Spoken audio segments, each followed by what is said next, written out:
Kata orang, uang memang bukan segalanya, namun segala sesuatu sulit tanpa uang.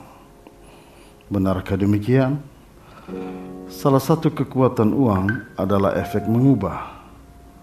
Mengubah kemesraan jadi benci, mengubah persahabatan menjadi musuh, mengubah relasi yang damai menjadi konflik, mengubah kebahagiaan menjadi kesusahan. Jadi berhati-hatilah dengan godaan uang. Michael Sandel dalam bukunya What Money Can Buy mengatakan bahwa uang bisa melambungkan kinerja, namun di sisi lain uang bisa melunturkan motivasi bekerja. Ini yang disebut bahaya dari godaan paradoks insentif. Pengabdian dan pelayanan diukur dari seberapa insentif yang diterima. Uang berpotensi juga menciptakan kesenjangan. Dengan jam kerja yang sama, orang yang berjabatan pasti lebih bernilai ekonomis dibanding yang tak berjabatan. Lama-kelamaan kinerja orang lebih pada jabatan yang melekat. Perhatikan bahwa dalam rumah tangga suami atau istri yang berpenghasilan lebih tinggi terkadang menuntut penghargaan lebih besar. Terciptalah kesenjangan penghormatan. Bahkan sejarah kelam bangsa-bangsa mengingatkan kita bahwa praktik perundang-undangan bisa dibeli oleh pengusaha dan anggota dewan yang seharusnya membawa suara rakyat. Mereka berkoalisi dengan pengusaha penguasa untuk memuluskan aturan bagi keuntungan usaha. Orang menyebutnya sebagai lingkaran oligarki. Itulah godaan uang. Saya sepakat dengan apa yang dikatakan Gerhard Hofweber. Kesalahan terbesar manusia adalah tak mampu membedakan mana yang menjadi alat dan mana yang seharusnya menjadi tujuan.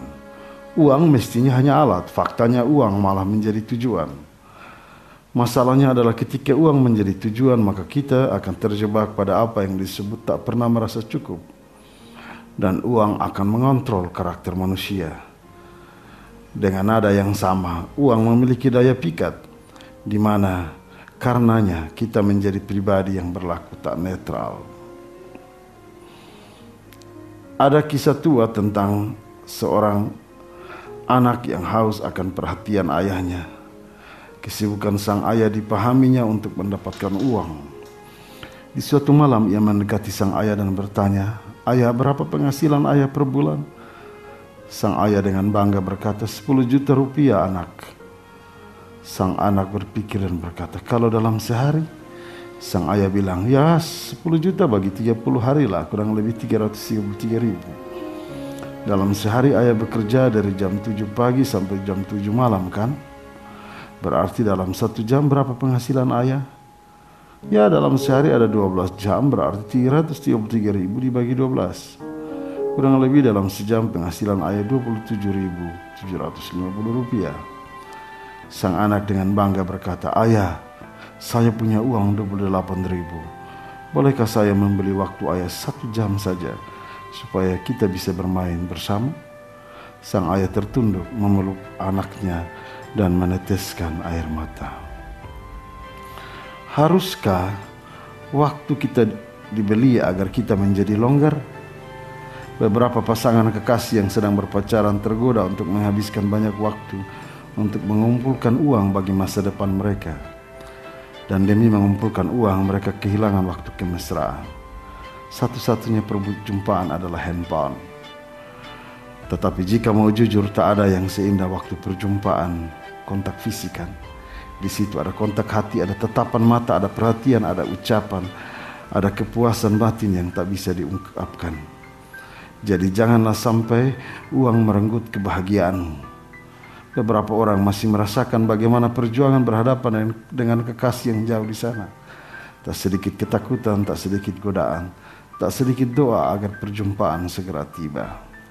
Benar kata para filsuf, "How much is enough and why are people willing to risk so much to get more? If money is so alluring, how is it that so many people of great wealth also seem so unhappy?" Berapa banyak yang disebut cukup itu, dan mengapa orang bersedia mengambil risiko untuk mendapat lebih banyak? Jika uang itu begitu memikat, mengapa begitu banyak orang yang kaya juga terlihat tidak bahagia? Renungkan ini. Pada hari kemurkaan harta tidak berguna, tetapi kebenaran melepaskan orang dari maut. Amsal pasal 11 ayat 4. Amin.